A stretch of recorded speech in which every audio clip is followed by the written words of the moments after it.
New versions of macOS, iOS and iPadOS are around the corner, and you might be wondering whether you should install them as soon as they ship or not.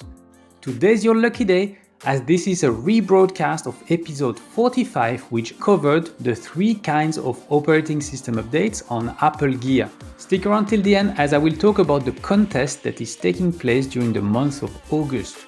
For now, let's jump into the DeLorean of Back to the Future. Let's punch in September 29th, 2019. Enjoy a blast from the past. At the time of recording, iOS 13 has been officially released a week ago and the adoption rate is already beyond 20%.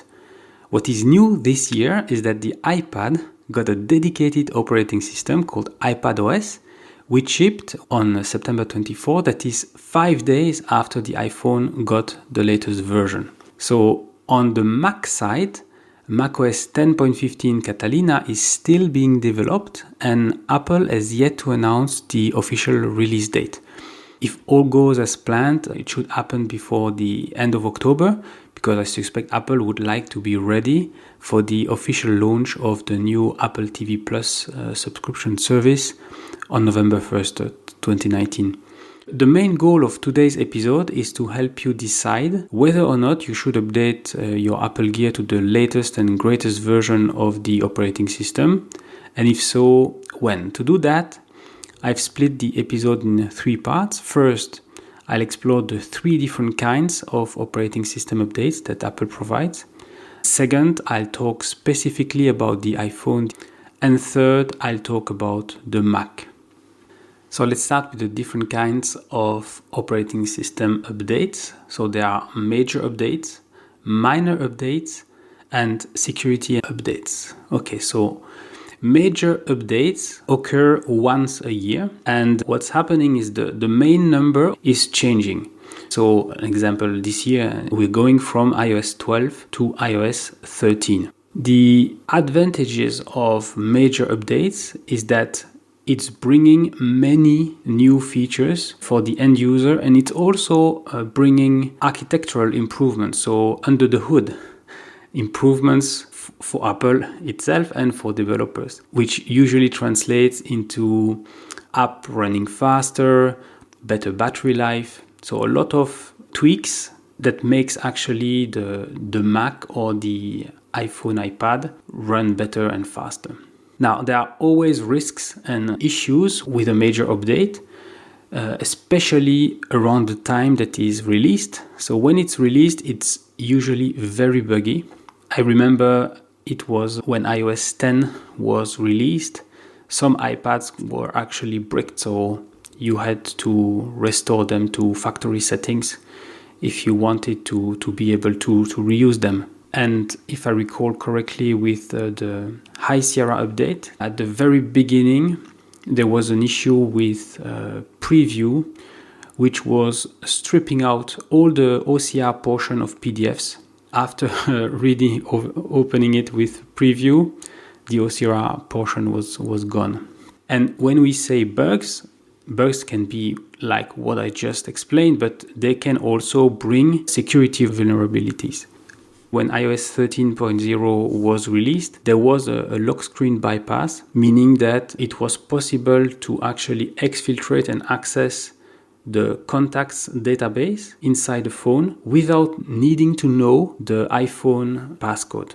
In addition to being buggy, because there are usually a lot of architectural changes to the operating system, the third-party app developers, most of the time, they need to update their apps to be compatible or to run without issues. So it's not only that the operating system could cause you problems, but you may not be able to use the apps that you rely upon just after the new update is out. And in some cases, you can even have loss of functionalities. And for macOS Catalina, for instance, 32-bit applications are not supported anymore. And you could also sometimes lose compatibility with older peripherals if the peripheral manufacturers stopped creating drivers and publishing drivers for latest version of macOS. So these are the things that we Macpreneurs, we really have to think about. That means we should be extremely careful about major updates. I would say that this actually requires some testing and some preparation before we decide to update or not, especially on the Mac. So by testing, I mean having a secondary device on which we could test the beta version or the existing version of the operating system to which we want to update. And also making sure that the apps that we use on a daily basis are compatible and will run smoothly. Okay, so now let's talk about minor updates. Those occur multiple times between two major updates, and it's a sub-level number change. So for iOS, for instance, 13.0 becomes 13.1, and then 13.1 will become 13.2. Okay, why does Apple offer this kind of minor updates? It's mostly bug fixes mixed with security patches, and also from time to time they introduce some cosmetic changes to the operating system. For instance, with iOS, there was an update at 12.3, if I remember correctly, where the general about section changed. It also happened before the change to iOS 11 when some of the apps were not compatible anymore, 32-bit apps were not compatible anymore, and there was a place where you could see all the 32-bit apps on your iPhone and your iPad. And also from time to time, minor updates bring new features and sometimes new applications. So with macOS Yosemite 10.10.3, it's at that point that Apple brought the Photos app to the Mac. So it was not brought immediately with Yosemite. It was brought 3 minor updates into the Yosemite release. Now, what are the risks and the problems that we Macpreneurs might face?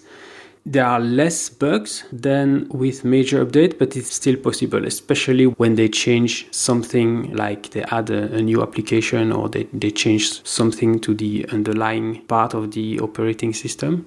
So we Macpreneurs, we still should be careful about those minor updates. That means that like with major updates, but maybe less extensively, we need also to do a bit of research and testing before we update. And so it's usually best to wait for from 3 days to a week before doing it, so that we can also have a look to Apple related blogs and see if there are not other people who have some issues with their apps with the minor update that was released.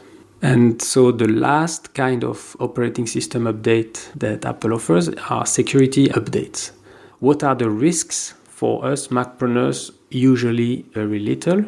So I would say in this case, we should apply those updates as soon as possible. Most of the time, the machine needs to restart. So especially on the Mac front, this is something that you may want to do the weekend that's coming just after the update was released. Okay, so now let's talk about if we should upgrade, and if so, when we should upgrade. And let's start with the iPhone. So historically speaking, only the latest version of iOS received security updates. That meant that if you had an older device that was not compatible with the latest version, well, you would be insecure. You could not use the device anymore. At least I would say for us Macpreneurs who use it for professional reasons, and we have sensitive and confidential customer data on those devices.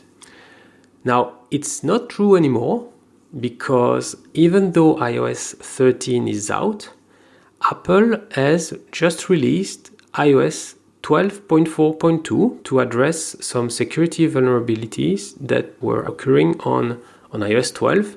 And so for the iPhone 5S, the 6, 6 Plus, iPad Air 1, all those devices that were stuck at iOS 12. And that's for me a positive sign that Apple is recognizing that, yes, even though a device is not compatible with the latest version of iOS, it's still in use and it's still something that they should care about. if I look at the list of devices that are patched, the oldest one was released in 2013.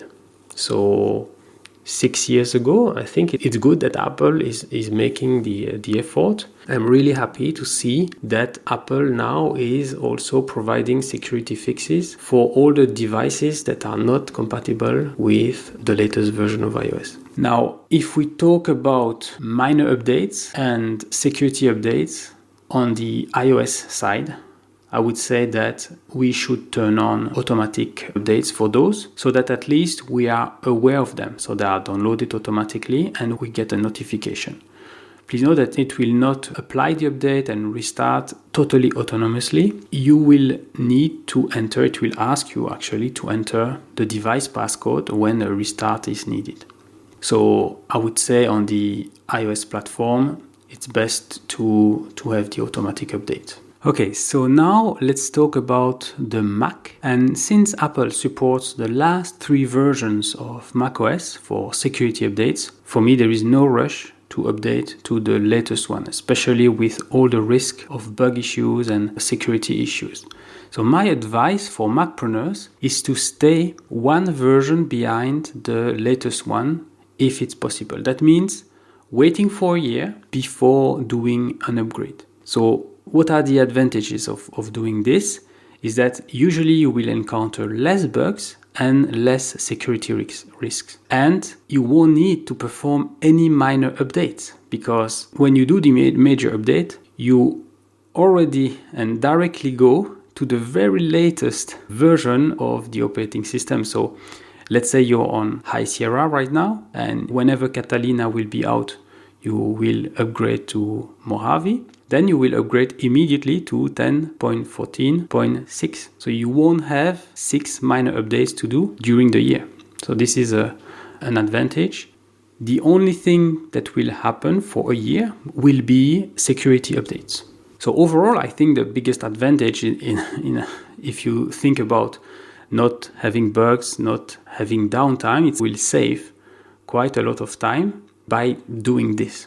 Now, the disadvantage of staying one version behind is that, yes, you won't have the latest and greatest features and maybe sometimes the optimization of the system. That's true. And also you will have to cope with a nudge from Apple and a notification to update to the latest version. Okay, so ready to do a major update, because since I recommend to do it one version behind, it's something that we would do around that time in fall of the year. Now, how to best prepare is you have to double check that all the mission critical applications that you use are compatible. So for that, you will either visit the developer site, or you can visit a website called roaringapps.com, which I will put a link in the show notes. Okay, so Macpreneurs should really prepare themselves and treat major updates very, very seriously. If at all possible, allocate one device for beta testing purposes, both on iOS, iPadOS, and macOS.